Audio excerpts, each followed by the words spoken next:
What is good, everybody? Welcome back to another episode brought to you by the League FFB. We're heading into week 8 of the fantasy football season. So what that means is I'm going to give you guys 3 buys and 2 sells as we get into the second half of the season here. So hopefully we got some moves for you to make. As always, if this is your first time to the channel, make sure you hit that subscribe button. But without wasting any more time, let's hop right into today's video and let's start talking about these trade candidates.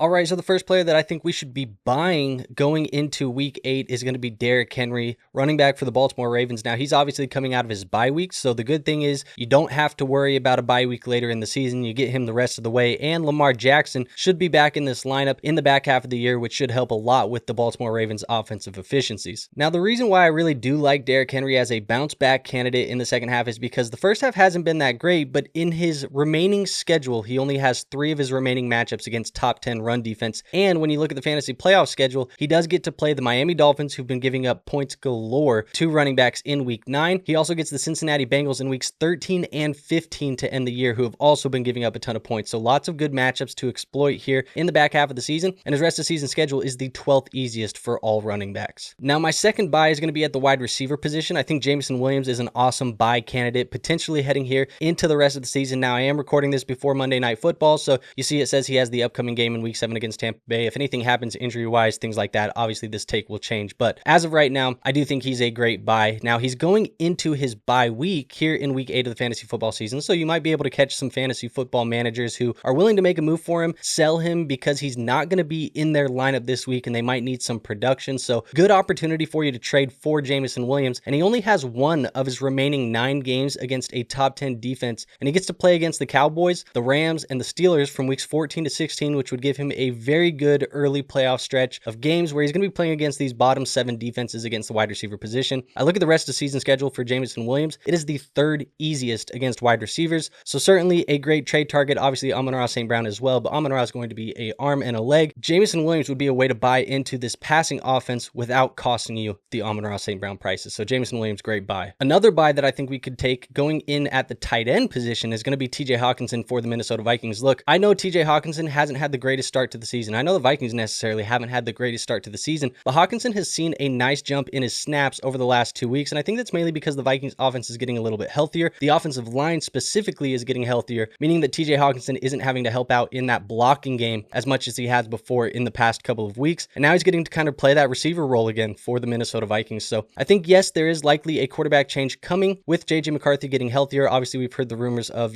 Carson Wentz potentially being the starter a little bit longer.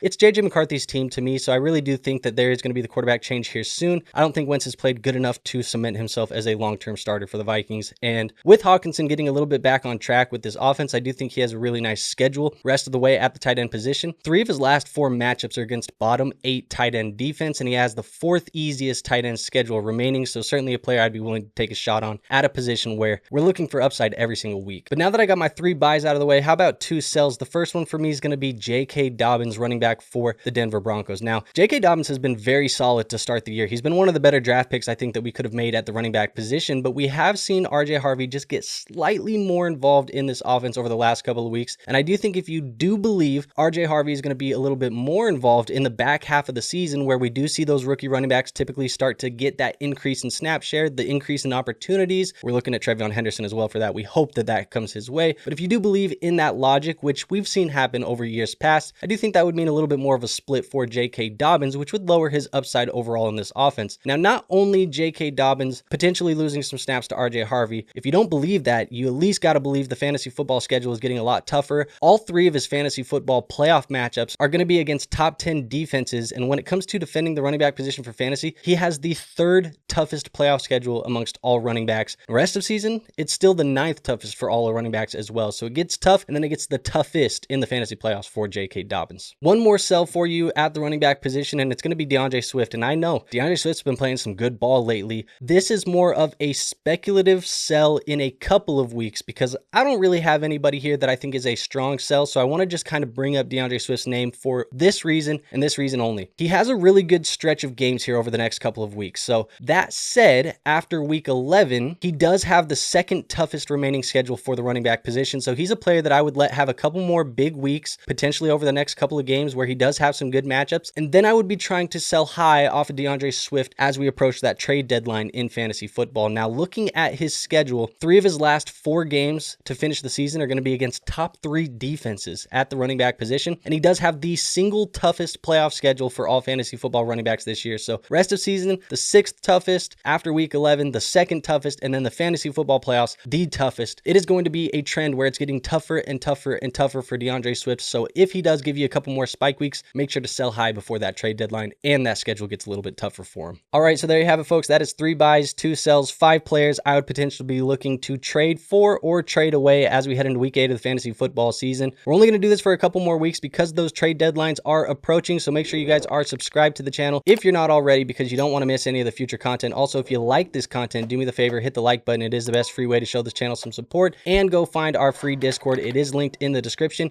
You can join that. There's 600 plus people that want to talk fantasy football with you 24/7, 365. And like I said, it's free to join, so there is no risk in doing that. But with all of that out of the way, I have nothing else for you guys today. So I will see you on our next episode. But until then, peace out.